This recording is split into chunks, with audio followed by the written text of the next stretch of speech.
할렐루야. 주님의 은혜와 사랑이 여러분 모두에게 함께하기를 주의 이름으로 축원합니다. 오늘 제목을 다 같이 따라하겠습니다. 하나님의 축복을 받는 길. 지난 4월 15일 날은 우리 한국에 국회의원 선거가 있었습니다.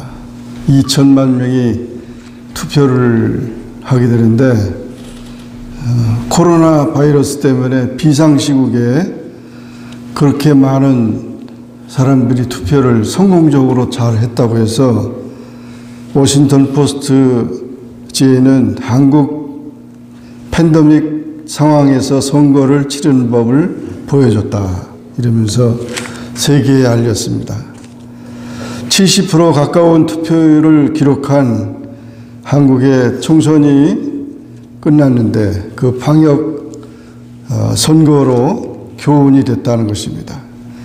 미국은 11월에 대선이 예정되고 있고, 그리고 프랑스 정부도 지방선거를 22일로 예정됐던 지방선거를 무기한 연기하고, 영국도 5.17 지방선거를 1년 미뤘고, 이렇게 선거를 연기한 국가가 47개국에 당하는데, 우리나라에서는 이 선거를 치렀다는 것은 우리 빨리빨리 하는 문화 때문에 그런 것 같아요. 우리나라는 빨리빨리, 뭐든지 빨리빨리. 그래서 잘 치러서 특별한 그 코로나 바이러스가 더 확진되지 않아서 다행인데, 염려되는 것은 지금 남북한이 남북으로 갈라져 있는데, 이번에 투표 양상을 보니까 동서로 갈라졌어요. 동쪽하고 이 서쪽하고 완전히 갈라져 있어요. 참 안타까운 심정입니다. 우리나라가. 그래서 저는 그거 보면서 이거 고구려하고 백제, 신라 이 그런 구도로 이렇게 나가는 거 아닌가. 그런 옛날 우리나라의 역사를 생각했습니다. 아무튼 하루빨리 우리나라가 다 같이 통일이 되고 하나가 됐으면 좋겠습니다. 정말 우리가 이 코로나 바이러스도 그렇고 나라 문제도 그렇고 모든 것이 하나님의 축복이 아니면은 해결될 수가 없어요. 하나님의 축복으로 임하면은 모든 게 금방 끝나는 일입니다. 우리 하나님은 인류 역사를 주관하시고 인간의 생사화복을 주관하시며 나라의 흥망성쇠를 주정하시는 분입니다. 아이들 게임할 때 하나님이 가라사대 손들어 그러면은 이렇게 손들죠. 다 손 내려 그러면은 하나님 가라사대 안 하면 내리면은 그게 법칙이 된 거죠. 하나님이 가라사대 우리나라 세계 하나님이 가라사대 이 모든 코로나 바이러스 그렇게 명령하면 뭐 금방 끝나는 거죠. 도덕적인 사람은 존경을 받습니다. 그러나 종교적인 사람은 축복을 받습니다. 우리 신앙인들은 우리가 믿는 하나님이 우리에게 축복을 주시는 분임을 여러분 믿으시면 다 같이 아멘 하겠습니다. 축복을 주시는 하나님이세요. 우리 하나님은 우리 아버지시기 때문에 우리가 이와 같이 하나님의 축복을 받는 길을 찾아야 될 것입니다. 오늘 본문의 레위기 26장의 말씀을 보면 하나님의 축복이 4절부터 13절까지 기록됐습니다. 4절 5절에 보면 내가 너희를 비를 시후에 주리니 땅은 그 산물을 내고 밭은 수목은 열매를 맺을지라 너희 타작은 포도 딸 때까지 미치며 너희 포도 따는 것은 파종할 때까지 미치리니 너희가 음식을 배불리 먹고 너희 땅에 안전히 거하리라 그랬습니다. 하나님은 우리를 부욕해 하셔요. 그래서 땅에서 우리가 살지만 우리가 아름다운 소산을 먹고 그 자연 속에서 물질의 축복을 받고 살도록 돼 있어요. 특히 가나안 땅에는 이른 비와 늦은 비가 있는데 이른 비는 10월부터 12월까지 내리고 늦은 비는 3월 달에 내립니다. 그때 이른 비와 늦은 비가 내려야만 모든 과일이나 모든 것이 다 풍성해지고 풍부해지는 것입니다. 이렇게 하나님은 우리 자연을 통해서 우리에게 모든 그 복을 주셨어요. 그것을 우리가 감당하지 못한 것이고 관리하지 못한 것입니다. 이렇게 하나님 우리를 부욕해 하신다. 하나님은 우리에게 부족함이 없이 모든 걸 채워주시는 분이라는 사실을 말씀해 주고 있는 것입니다. 6절 8절의 말씀에 보면 하나님은 우리를 또 강하게 하십니다. 내가 그 땅에 평화를 줄 것인즉 너희가 누구나 너희를 두렵게 할 자가 없을 것이며 내가 사나운 짐승을 그 땅에서 제할 것이고 칼이 너희 땅에 도로 행하지 않을 것이며 너희가 대적을 쫓으리니 그들이 너희 앞에서 칼에 엎드러질 것이다. 너희 5이 100을 쫓고 너희 100이 만을 쫓으리니 너희 대적들이 너희 앞에서 칼에 엎드러질 것이다. 이렇게 모든 두려울 자, 사나운 짐승, 칼, 대적 이런 것들을 다 물리쳐 주신다는 거죠. 그런 것이 사라질 때 평화가 이루어지는 거죠. 히브리어로는 평화가 샬롬입니다. 안전과 번영과 건강을 의미합니다. 그래서 우리를 두렵게 할 자, 공포를 주는 것, 불량배나 도적 같은 그 침입자들을 다 사라지게 한다. 온수로부터 다 보호해 주신다는 것입니다. 하나님이 이렇게 우리를 다 지켜주세요. 그렇게 지켜주시기 때문에 우리는 승리하게 되는 거죠. 다윗이 골리앗을 때려 눕히면서 너는 칼과 창과 단창으로 내게 오거니와 나는 만군의 여호와의 이름 곧 내게 모욕하는 이스라엘 군대의 하나님의 이름으로 내게 가노라 그랬는데 이 만군의 여호와의 이름이라는 말이 뜻이 우주 만물을 창조하시고 지배하시는 여호와 하나님이라는 거죠. 그 다윗이 이렇게 창조의 하나님 그 모든 것을 다스리는 능력의 하나님을 믿었기 때문에 그 대적을 물리치고 평안하게 된 것입니다. 또한 다윗이 시편 23편 2절에 보면 그가 나를 푸른 초장에 누이시며 쉴 만한 물가로 인도하시노다. 초장에서 양떼들이 평안하다는 거죠. 얼마나 평화스러워요. 그런데 초장에 양떼들만 있습니까? 그 주위에 늑대, 이리도 있고 사자도 있고 곰도 있을 것입니다. 언제든지 이 양을 잡아먹으려고 하는데 그런 맹수와 그 위험이 주변에 있어도 양한테 영향을 주지 못하는 거예요. 왜? 목자가 있으니까. 그 목자가 없으면은 그들이 달려들어서 다 찢기고 다 뺏어갈 것입니다. 목자가 누굽니까? 하나님이시죠. 그래서 다윗은 그렇게 고백하는 거예요. 하나님이 나의 목자다. 하나님이 나와 함께 하는데 내가 그런 대적들을, 그런 모든 것들을 다 물리칠 수 있다는 거예요. 승리할 수 있다는 거죠.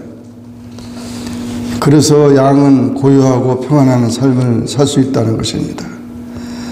정말 이렇게 하나님 우리를 강하게 하십니다. 약하게 하고 두렵게 하는 모든 존재들을 여호와의 이름으로, 만군의 여호와의 이름으로 그걸 물리치시기를 주의 이름으로 축원합니다. 하나님은 또한 우리를 번영케 하십니다. 9절에 보면 내가 너희를 권고하여 너희와 세운 언약을 이행하여 너희로 번성케 하고 너희로 창대케 할 것이다. 너희는 오래 두었던 묵은 곡식을 먹다가 새 곡식을 인하여 묵은 곡식을 치우게 될 것이며 하나님께서는 이스라엘 백성이 하나님을 바로 섬길 때 이렇게 번성케 하고 창대케 하신다고 약속했어요. 분명히 다 잘되게 하신다는 것입니다. 히브리서 13장 6절에 보면 그러므로 우리가 담대히 가로되 주는 나를 돕는 자시니 내가 무서워 아니하겠노라 사람이 되게 어찌하려 하노라 했습니다. 돕는 주님이 계신데 주님을 의지하지 않으면 우리는 쓰러지고 넘어질 수밖에 없어요. 그런데 주님을 의지하면 우리는 담대히 나갈 수 있다는 거죠. 하나님의 보호하심과 도우심을 확신하는 것입니다. 로마서 8장 28절에도 우리가 알거니와 하나님을 사랑하는 자 곧 그 뜻대로 부르심을 입은 자들에게는 모든 것이 합력하여 선을 이룬다는 거죠. 다 하나님께서 돌보시기 때문에 모든 일들이 다 잘 된다는 것입니다. 또한 11절 13절에 보면 하나님은 우리의 하나님이 되어주신다고 했습니다. 내가 내 장막을 너희 중에 세우리니 내 마음이 너희를 싫어하지 아니할 것이며 나는 너희 중에 행하여 너희 하나님이 되고 너희는 나의 백성이 될 것이라. 나는 너희를 애굽 땅에서 인도하여 내어 그 종된 것을 면케한 너희 하나님 여호와라. 내가 너희 멍에의 빈 장목을 깨뜨리고 너희로 바로 서서 걷게 하였느니라 그랬습니다. 이렇게 이스라엘 백성들 가운데 하나님은 성막 가운데 친히 함께 오셔서 거주하시면서 그들을 돌보신다고 한 것입니다. 민수기 14장 9절에도 오직 여호와를 거역하지 말라. 또 그 땅 백성을 두려워하지 말라. 그들은 우리의 밥이라. 그들의 보호자는 그들에게서 떠났고 여호와는 우리와 함께 하시느니라. 그들을 두려워 말라. 그렇게 담대하게 이 가나안 땅을 정탐했던 여호수아와 갈렙은 외쳤던 것입니다. 하나님께서는 이스라엘 백성을 가나안 땅으로 인도하신 목적은 하나님을 잘 섬기며 축복을 받게 하려는 것이었다는 것입니다. 우리를 항상 인도하시겠다고 약속하셨고 영원한 보호자가 되어주시겠다고 약속하신 것입니다. 이렇게 하나님이 우리 하나님이 되는 것은 영적인 축복을 말하죠. 분명히 하나님은 이렇게 다 우리에게 자연의 물질의 축복과 그 다음에 정신적인 평화의 안정의 축복과 그리고 영적인 축복까지도 다 약속해 주셨다는 거죠. 내가 너희와 함께 하겠다고. 이런 하나님의 축복을 받는 길이 무엇입니까? 1절부터 3절의 말씀을 보면 그 받는 길이 몇 가지가 써 있어요. 첫째는 우상을 만들지 말라는 겁니다. 우상을 만들지 마라. 1절에 보면 이 우상에 대한 얘기가 나오는데 그 조각목 또는 이런 모든 석상, 그런 주상, 목상, 옛날에는 이런 나무로 돌로 이렇게 조각을 해놓고는 거기 가서 절을 하고 거기 가서 복을 빌었어요. 그런 애굽의 풍습이 또 우상 숭배가 그런 우상 숭배가 있어요. 그렇게 하지 말아라 이거죠. 그런 우상을 섬기지 말고 오직 하나님만 섬기라는 것입니다. 그래서 이 우상은 거짓된 것이고 무능력한 것이고 헛된 것이다. 그러니 하나님 외에 더 사랑하지 다른 것을 더 사랑하는 것이 있어서는 안 된다는 것입니다. 신명기 30장 15절 16절에 보라 내가 오늘 생명과 복과 사망과 화를 내 앞에 두었나니 곧 내가 오늘 네게 명령하여 내 하나님 여호와를 사랑하고 그 모든 길로 행하며 그 명령과 규례와 법도를 지키라 하는 것이라. 그리하면 내가 생존하며 번성할 것이요 또 내 하나님 여호와께서 내게 가서 차지할 땅에서 내게 복을 주실 것임이니라 했습니다. 우리는 헛된 우상을 쫓아서 살아가서는 안 됩니다. 아무 능력이 없습니다. 이 세상에 속한 신들에게 절하거나 경배해서는 안 됩니다. 마음의 사상에 우상이 결코 존재하지 않아야 합니다. 그런데 오늘날 어떻습니까? 마음속에 우상들이 많이 있습니다. 향락 우상과 물질 우상과 자신 우상과 이런 우상들이 있는데 이 우상들을 버려야 한다는 거죠. 우상들을 버려야 한다. 다니엘은 6장 10절에 이 조서의 어인이 찍힌 것을 알고도 자기 집에 돌아가서는 그 방이 예루살렘으로 향하여 열린 창에서 전에 행하던 대로 하루 3번씩 무릎을 꿇고 기도하며 하나님께 감사하였더라. 우상 섬기는 그 나라, 또 그 백성들 가운데 다니엘이 살았지만 자기 신앙 양심을 지키기 위해서 기도하면서 그것 때문에 고발당해가지고 사자 구석에 집어던졌지만 하나님께서 그 사자의 입을 막아주시고 보호해 주셔서 다니엘의 신앙을 입증해 주셨던 것입니다. 하나님만 섬기는 자의 삶은 이렇게 보호해 주시는 것입니다. 시편 144편 15절에 보면 이러한 백성은 복이 있나니 여호와를 자기 하나님으로 삼는 백성은 복이 있도다 했습니다. 하나님께서 이렇게 복을 명하셨기 때문에 우리가 나라적으로나 가정적으로 사회적으로 하나님을 경외하는 그런 이제 운동이 일어나야 되니 그래야 복을 받는다는 것이죠. 누가복음 18장에 보면 부자 청년이 예수님 찾아왔습니다.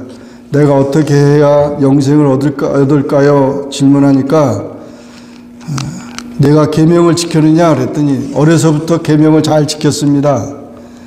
그런데 내가 보니까 너는 한 가지 부족한 게 있다. 그것을 내 재물을 가지고 가난한 자들을 도와주고 그리고 나를 쫓아라. 그랬더니 이 부자 청년이 재물이 많아서 근심하면서 예수님을 떠나갔습니다. 여러분, 한 가지 부족한 게 뭐였습니까? 이 청년은 탐욕이 우상이었어요. 하나님의 축복으로 그렇게 부자가 됐고 그랬으면 가난한 자도 섬길 줄 알고 이웃도 사랑하면서 그렇게 살아야 되는데 그렇게 살지 못했다는 것이죠. 이런 우상에 이끌려서 살아서는 안 됩니다. 우리가 하나님 외에 더 사랑하는 것, 더 많이 사랑하는 것들이 우상이 될 수 있으니까 이 우상을 만들지 않아야 하나님의 축복이 우리와 함께한다는 사실을 믿으시기 바랍니다. 두 번째로 안식일을 지키라 그랬습니다. 적극적인 계명이죠. 2절에 보면 너희는 나의 안식일을 지켜라. 안식일을 지키는 것은 하나님의 백성의 표시인 것입니다. 안식일을 지키는 것은 구별되는 것입니다. 시간적으로 구별되는 거예요.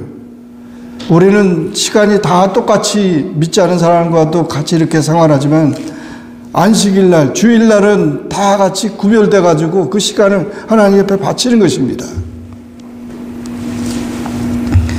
출애굽기 31장 15절 17절에 보면 여세 동안은 일할 것이나 제7일은 큰 안식일이니 여호와께 거룩한 것이라 무릇 안식일에 일하는 자는 반드시 죽일지니라.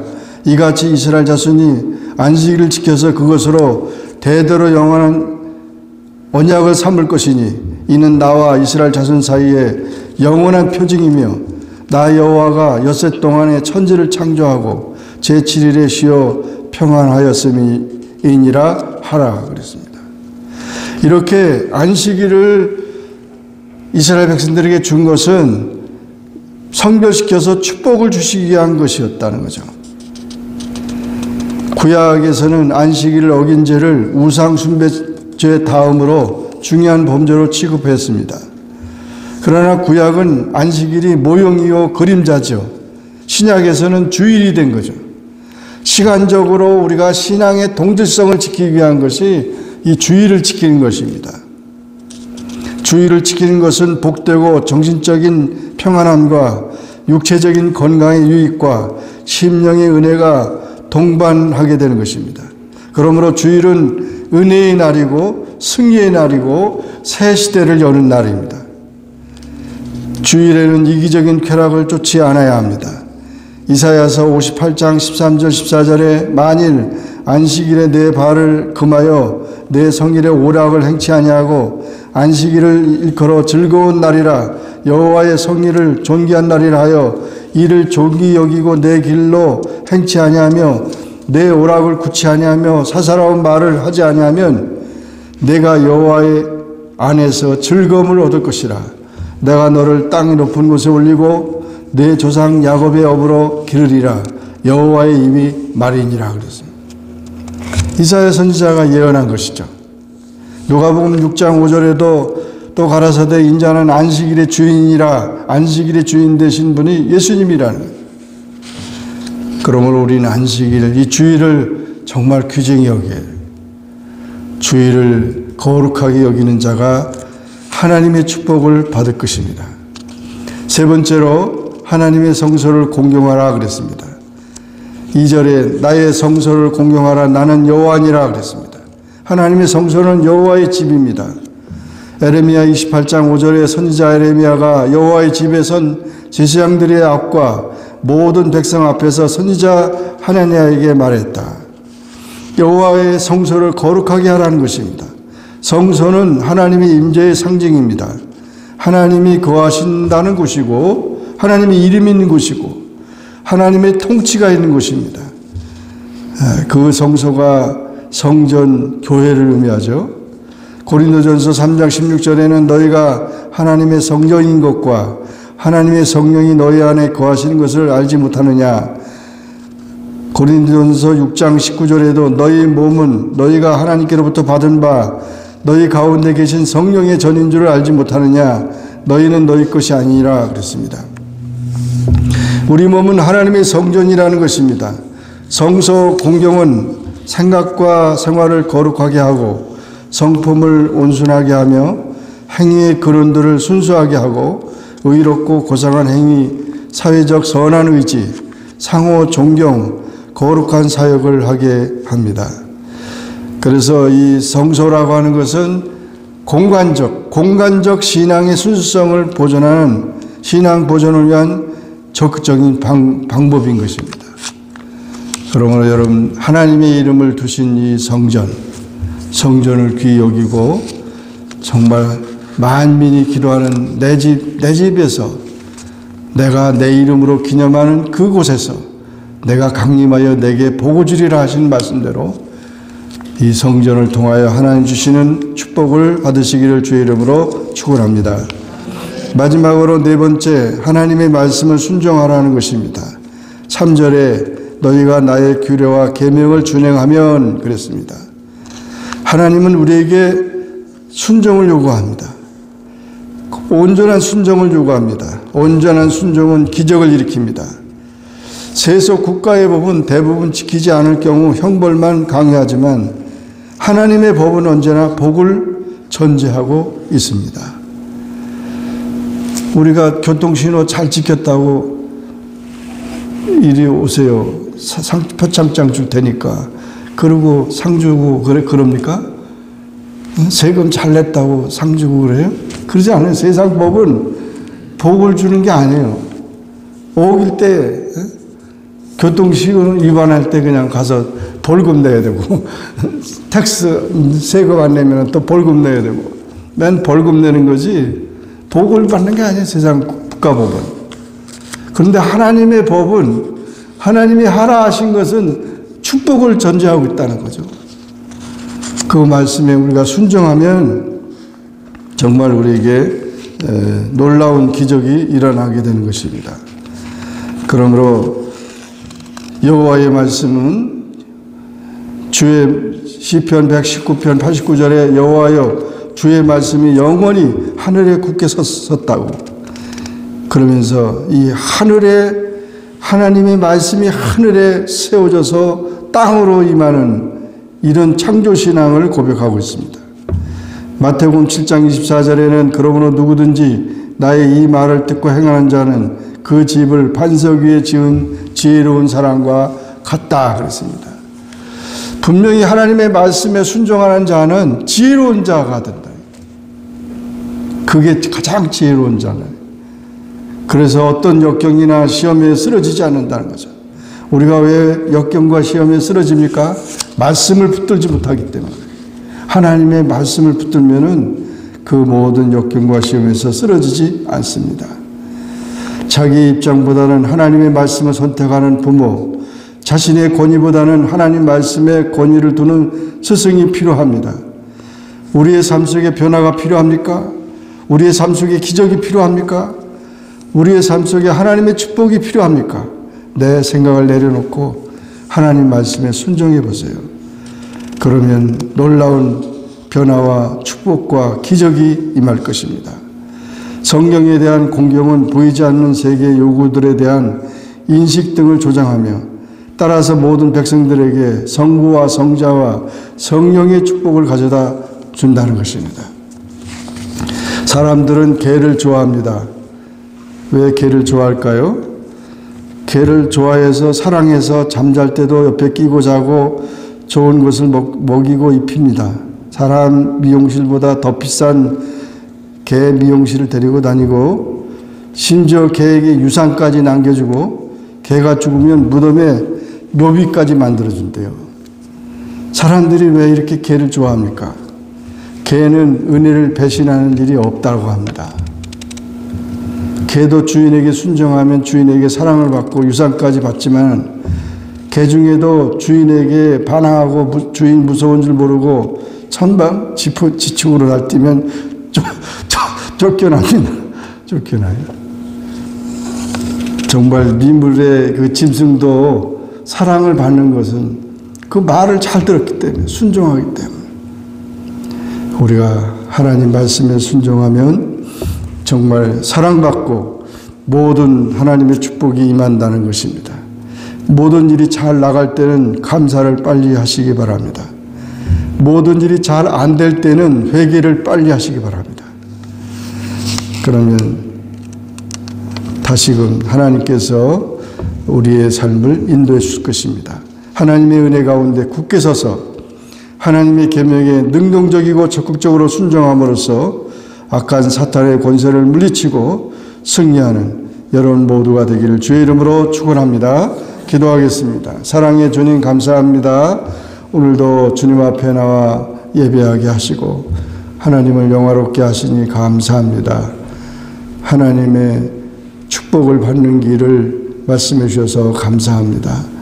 정말 우리가 하나님을 높여야 되는데 오늘날 세상은 정말 하나님을 너무 무시하고 멸시하는 그런 풍조와 그런 사상과 그런 생활이 난무하고 있습니다. 하나님 용서하여 주옵소서. 오직 영원하시고 이 인간 세계 역사 모든 생사화복을 주관하시는 전능하신 하나님 앞에 겸손히 머리를 조아리고 주님을 경배하는 우리 모두가 되게 하여 주시옵시고 항상 우리의 모든 삶이 하나님의 축복으로 문제가 해결되어지는 역사가 있게 하여 주옵소서. 예수님의 이름으로 간절히 기도하옵나이다. 아멘.